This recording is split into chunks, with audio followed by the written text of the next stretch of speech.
मैं हूं कलीमुल्ला।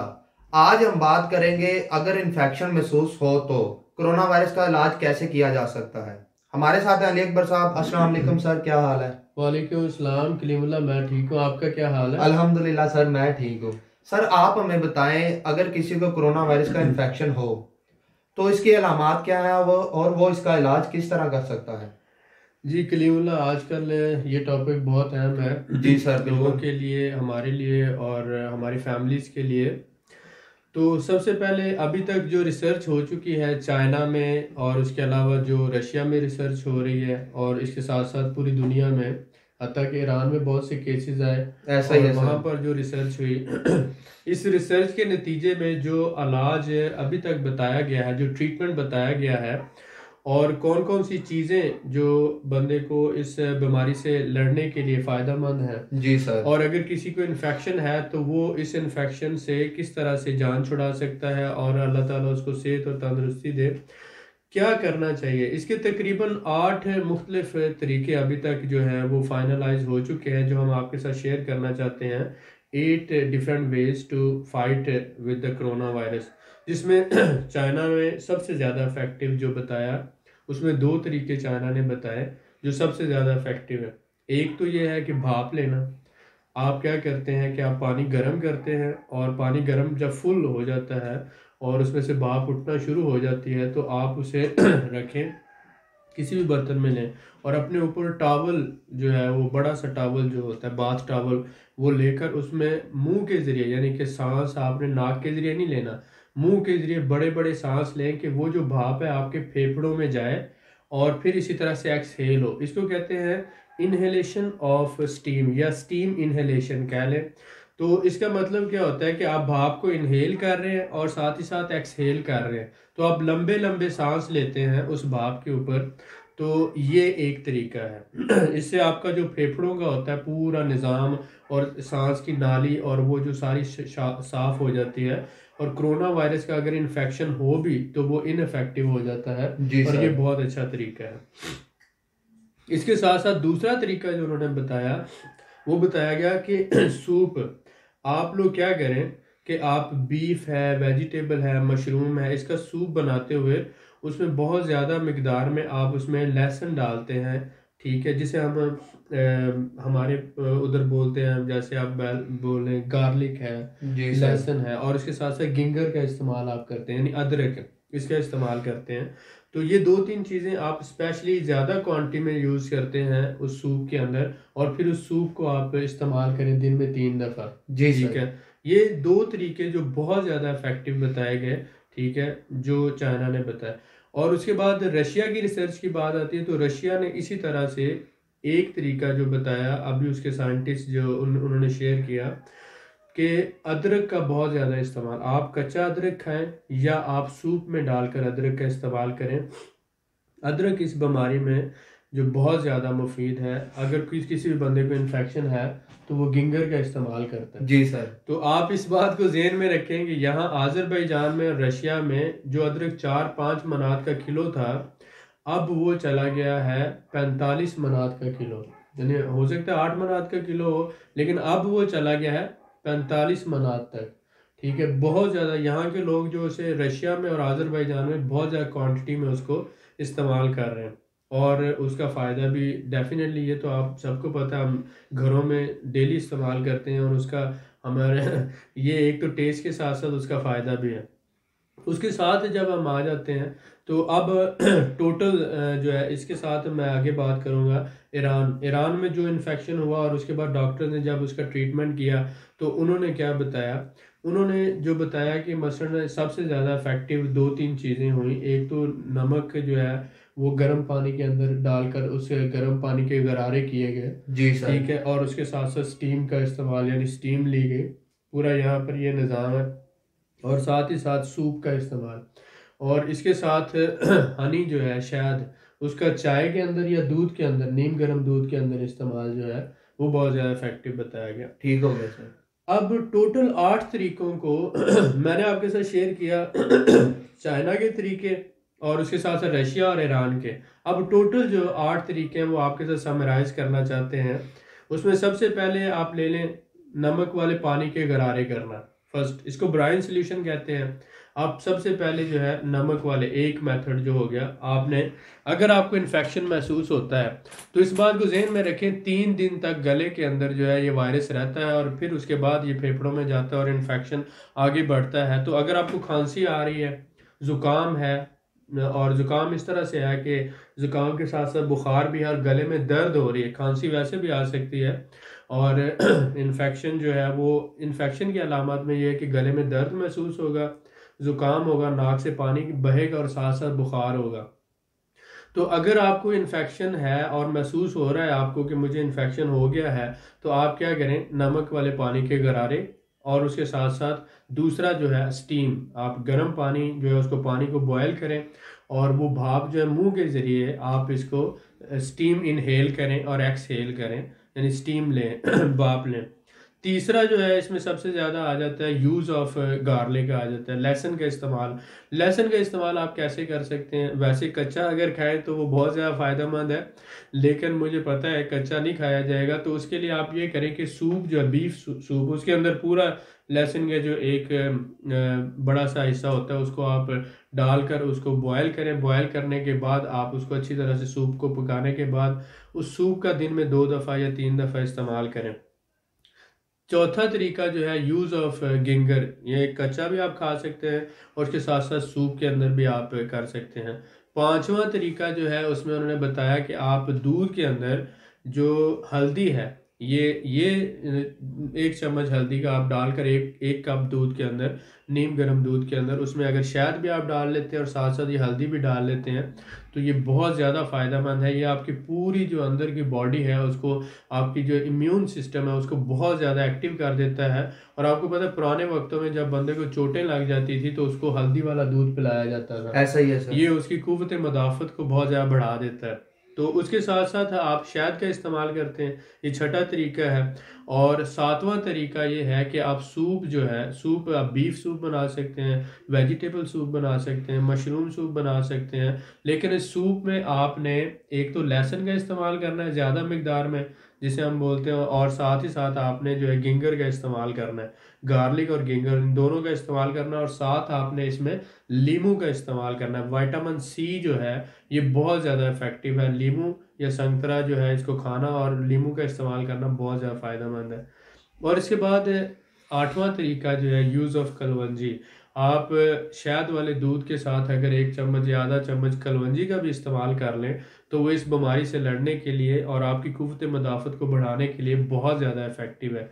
8 तरीके हमने बताए हैं, नमक वाले पानी के गरारे, उसके बाद स्टीम टेकिंग, उसके बाद use of garlic, use of ginger, उसके बाद यूज़ ऑफ टर्मरिक हल्दी का इस्तेमाल, उसके बाद सूप इस्तेमाल करना, और उसके बाद शहद का इस्तेमाल, और साथ ही साथ यूज़ ऑफ कलवंजी। इन 8 तरीकों का अगर आप इस्तेमाल करते हैं तो इंशाल्लाह ताला आपको ये बीमारी से लड़ने के लिए, और अगर आपको इन्फेक्शन हो भी गया है तो उस इन्फेक्शन को ख़त्म करने के लिए 98% या 99% ये इफ़ेक्टिव है। अभी तक जितने भी मरीज़ सेहतयाब हो चुके हैं उनको सूप दिया गया है और साथ साथ उनको स्टीम यानी भाप जो है इनहेल और एक्सहेल कराई गई है, और साथ ही साथ ये जो डिफरेंट अदरक है या इस तरह से गार्लिक और ये जो सारे हैं ये सूप के अंदर इस्तेमाल करवाए गए हैं और ये बहुत ज़्यादा इफ़ेक्टिव हुए हैं। इस बात को मद्देनज़र रखें कि ये मेरी रिसर्च नहीं है, ये चाइना, रशिया और ईरान में जो मरीज़ों के ऊपर जो अब तक ज़बरदस्त रिसर्च करते हुए उनको जो चीज़ें खिलाई गई और जो तरीके अडॉप्ट किए गए, natural ways to fight with the disease, ये वो है और उनकी समरी है जो आप लोगों के साथ हम शेयर कर रहे हैं।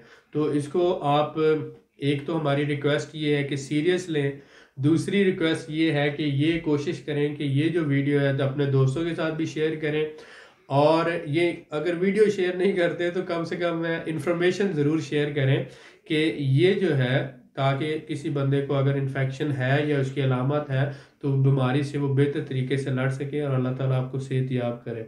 आमीन सर, बहुत शुक्रिया सर आपका, जिस तरह सर आपने बीमारी से लड़ने के लिए ये सारी तदाबीर बताई हैं, बहुत शुक्रिया सर। मैं आपसे जानना चाहूँगा, अगर कोई शख्स क्वारंटाइन में है तो उसको क्या करना चाहिए?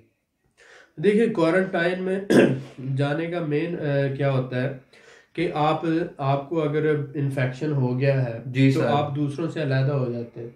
बिल्कुल ठीक है। अब अलहदा रहकर आपको क्या करना है? अलहदा रहकर आपको एक तो अपने बॉडी का इम्यून सिस्टम जो है उसको बढ़ाना है। जी सर। दूसरा ये है कि आपको ऐसे जो है अपना नेचुरल वे से ट्रीटमेंट करना है कि अगर आपको इन्फेक्शन है जी तो वो सर। इन्फेक्शन का खात्मा हो।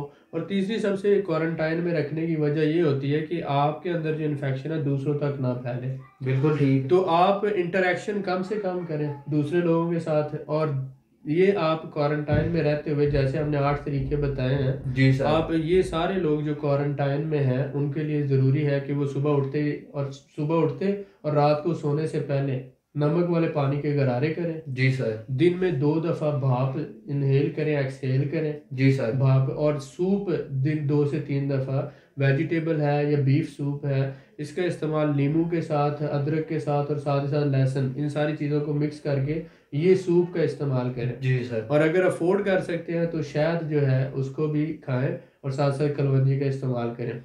ये उनकी कुव्वत मुदाफ़त को बढ़ाएगा जी और सर। बीमारी से लड़ने के लिए उनका जो इंटरनल सिस्टम है बॉडी का, एंटीबॉडीज़ क्रिएट करना और पूरा जो है इस बीमारी के ख़िलाफ़ लड़ना, वो उसमें बहुत ज़्यादा पावरफुल होगा। ये उनको ये करना, एक तो इंटरेक्शन कम करना और जी दूसरा सर। ये नहीं कि वो बैठे रहें। अगर उनके पास शहद नहीं है, कलवंजी नहीं है, सूप नहीं है, तो पानी तो गर्म करके दिन में 2 दफ़ा भाप तो ले सकते हैं ना वो। ऐसा ही ठीक है है, और सर। साथ साथ वो नमक वाले पानी के गरारे तो कर सकते हैं ना। जी सर। ये तो एक गरीब से गरीब बंदा भी अफोर्ड कर सकता है। तो मेरे ख्याल में जो बंदे ये 2 काम करेंगे तो कम से कम 70-80% वो अपने अंदर से बीमारी का खात्मा कर लेंगे। जी सर, ऐसा ही है सर। बहुत शुक्रिया सर। सर जैसा कि आपने बताया कुव्वत मुदाफ़त के बारे में, जी जी इसी के बारे में मैं आपसे मज़ीद डिटेल चाहूँगा जी कि सर अगर किसी बंदे को इन्फेक्शन हो जाता है तो वो इस बीमारी के खिलाफ कुव्वत मुदाफ़त को कैसे बढ़ा सकता है? जी। कुव्वत मुदाफ़त को बढ़ाना, अब ये देखें कि जो यंगस्टर होते हैं जिनकी एज 15, 16, 17, 18 साल से लेकर 30 साल तक है, जी इनमें सर। तो जो एंटीबॉडीज़ हैं और जो बीमारी के ख़िलाफ़ लड़ने की अल्लाह ताला की तरफ से जो सलाहियत होती है ना, कुव्वत मुदाफ़त बहुत ज़्यादा होती है। बिल्कुल सर। इससे जब बंदा 40 साल से आगे चला जाता है, 50 साल, 60 साल, तो सबसे ज़्यादा इन्फेक्शन जो है ये बूढ़े लोगों को हो रहा है। यानी कि हमारे वालिदैन जो हैं वो सबसे ज़्यादा इन्फेक्टेड हो सकते हैं। जी तो सर। हमें पहली बात तो ये करनी चाहिए कि आप अगर बाहर जाते हैं तो आप वापस आते हुए या आप ये पूरी एहतियाती तदाबीर का इस्तेमाल करें, अपने लिए नहीं, अपने वालिदैन और अपने बड़ों के लिए। जी ठीक सर। है। दूसरा ये कि वो आप उनको शहद का इस्तेमाल करवाएं। ठीक है, वो जी शहद सर। खाएं और साथ ही साथ कलौंजी का इस्तेमाल करवाएं और साथ सूप का इस्तेमाल करवाएं। अगर किसी को इन्फेक्शन नहीं भी है तो फिर भी ये चीज़ें इस्तेमाल करवाएं उनको, ताकि इन्फेक्शन हो ना। ठीक है, बिल्कुल और सही। वो इससे बिल्कुल महफूज रहे। बिल्कुल अगर ठीक है इनिशियल सर। स्टेजेस में बाज़ दफ़ा अलामत ज़हर नहीं होती। ऐसा ही अब है सर। ऐसे चाइना में बहुत से केसेस आए हैं और पाकिस्तान में भी ऐसे केसेस रिपोर्ट हुए हैं जिनमें कोई भी अलामत नहीं है, लेकिन जब टेस्ट किया गया तो वो पॉजिटिव आया। तो जी इसका सर। मतलब ये है कि ज़रूरी नहीं कि आपको खांसी हो, ज़ुकाम हो, बुखार हो तब इन्फेक्शन होगा। ये अलामत के बगैर भी इन्फेक्शन हो सकता है। तो इसलिए इस बात को मद्देनज़र रखते हुए आप जो है भाप लेना या शहद का इस्तेमाल करना, कलवंजी का इस्तेमाल करना या सूप का इस्तेमाल करना, लेमू के साथ है, अदरक है, लहसुन है, इसको इस्तेमाल करना, जी ये सर। आपकी पूरी बॉडी जो है, या हल्दी का इस्तेमाल है दूध के अंदर, ये सारी चीज़ें आपकी इम्यून सिस्टम को स्ट्रॉन्ग करते हैं और कुव्वत मुदाफ़त को बढ़ाते हैं। बिल्कुल तो ठीक है मेरे सर। ख्याल में जिन लोगों को खदशा है उनको ये ज़रूर करना चाहिए। और ये वैसे भी नेचुरल वे है, आप अपनी सिर्फ खाने की रूटीन को थोड़ा सा इम्प्रूव कर रहे हैं और मेरे ख्याल में ये कोई इतना कॉस्टली भी नहीं है। जी सर, बहुत शुक्रिया। सर मैं आपसे जानना चाहूँगा कि अगर किसी शख्स को इन्फेक्शन है या फिर उसको इन्फेक्शन नहीं है, फिर भी उसको एहतियाती तदाबीर अख्तियार करनी चाहिए या नहीं करनी चाहिए? अच्छा देखें, बात यह है कि अगर एक बंदे को इन्फेक्शन है जी तो सर। उस पर तो एक जिम्मेदारी आयद हो जाती है कि वो अपने आप को सेल्फ आइसोलेशन में ले जाए। बिल्कुल सर, ऐसा वजह ही क्या है। है कि अगर वो किसी का मुखलिस दोस्त है, किसी का मुखलिस रिश्तेदार है, किसी का मुखलिस भाई है, शौहर है, बाप है, बेटा है, जी तो सर। वो मुखलसी उससे तकाजा करती है, वो प्यार उससे तकाजा करता है कि वो बीमारी उनको मुंतकिल ना करे। जी सर। ये पहली बात। बिल्कुल तो ठीक उस है। बंदे को खुद ही सेल्फ आइसोलेशन में चला जाना चाहिए और एहतियात करनी चाहिए, मास्क का इस्तेमाल करना चाहिए ताकि उसके मुंह से निकले हुए ज़रात दूसरों तक ना पहुंचे, अकेला रहे और अकेला रहते हुए ये जो 8 तरीके हमने बताए हैं, जी इन सर। तरीकों को इख्तियार करते हुए बीमारी का खात्मा करें। बिल्कुल ठीक है सर। एक तो ये, और अगर किसी बंदे को इन्फेक्शन नहीं है तो उसको एहतियात इसलिए ज़रूरी है कि अगर किसी बंदे को इन्फेक्शन है, अगर वो उसके साथ इंटरेक्शन में आएगा तो अल्लाह ना करे वो बीमारी उससे ले लेगा, और ऐसा ही है बीमारी सर। उससे लेता है तो वो अपनी फैमिली और मेंबर्स को ट्रांसफ़र करेगा। जी तो सर। एहतियात इसके फैलाव को रोकने में सबसे अहम है। एहतियात में सबसे पहले क्या है कि आप मास्क का इस्तेमाल करें। जी सर। दूसरा कि आप 1 मीटर से ज़्यादा का फासला रखें। तीसरा कि आप बार बार हाथ धोते हैं। जी चौथा सर। कि इसी तरह से आप जो है उसके जो सेल्फ आइसोलेशन है या डिस्टेंस मेंटेन है, कम से कम लोगों के साथ मिलना है। तो ये सारी एहतियाती तदाबीर हैं, इनका इख्तियार करना बहुत ज़्यादा ज़रूरी है। ऐसा ही है सर, बिल्कुल एहतियात बहुत ज़रूरी है सर। बहुत शुक्रिया जी। सर। मैं आपसे जानना चाहूँगा कि जैसा कि आप जानते हैं कि हर बंदे को तो अलामात ज़ाहिर नहीं हो रही हैं, जैसा कि जी। आपने पीछे बताया चाइना में ऐसे कुछ केसेस थे। पाकिस्तान में भी ऐसे कुछ केसेस आए हैं कि उनको अलामत नहीं है लेकिन उनको पॉजिटिव इन्फेक्शन टेस्ट है, आया है। टेस्ट जी। पॉजिटिव आया है। तो इसी हवाले से सर मैं आपसे जानना चाहता हूँ कि क्या फिर भी अगर अलामात नहीं है, इन्फेक्शन नहीं है, किसी बंदे को अलामात ज़ाहिर नहीं हो रही है, फिर भी उसको एहतियात करना चाहिए? जी, इसमें एहतियात बुनियादी वजह क्या है कि ये 3 से 4 दिन तो ये इन्फेक्शन गले में रहता है। ऐसा ही है उसके सर। बाद फिर ये 14 दिन बाद, बाद लोगों में 7 दिन में, बाद लोगों में 10 दिन में, बाद लोगों में 14 दिन में अलामत ज़ाहिर करता है। जी और सर। उसके बाद फिर अलामत ज़ाहिर करने के बाद नेक्स्ट 14 डेज यानी 1 महीने का पीरियड ये आ जाता है।